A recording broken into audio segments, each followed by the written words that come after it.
بسم الله الرحمن الرحیم و کل شیء احصیناه فی امام مبین. کل شیء، امام مبین، همه چی رو داده به امام. همه چی، درسته یا نه؟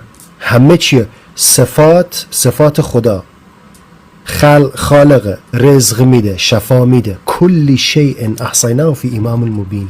امام صادق علیه السلام از قول رسول خدا صلی الله علیه و آله فرمودند که هر کس قرآن را با رأی خودش تفسیر بکند، یعنی بدون شنیدن از معصوم علیه السلام، جایگاه خود را باید برای آتش جهنم آماده کند و هر کس قرآن را با رأی خود تفسیر بکند همانا بر خداوند متعال افترا و تهمت بسته است. در کتاب بهارالانوار جلد 35 صفحه 427 رسول خدا صلی الله علیه و آله با اشاره به امیر مؤمنان علی علیه السلام فرمودند ایشان همان امام مبین است که خداوند تبارک و تعالی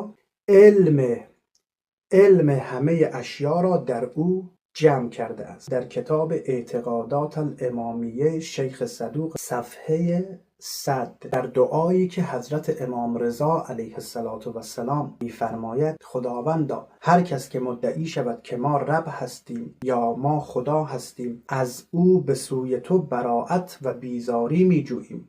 هر کس که مدعی شود که خلق، یعنی خلق کردن، به ما سپرده شده است، یعنی خالق هستیم، و هر کس که ادعا بکند که رزق بر عهده ماست، که ما رازق هستیم، خداوندا تو شاهد باش که ما از او به سوی تو بیزاری می‌جوییم. آنچنان که حضرت عیسی علیه السلام از نصارا بیزاری جست. وقتی اونها ادعا کردند که حضرت عیسی علیه السلام خداست یا پسر خداست، از نصارا اظهار بیزاری کرد.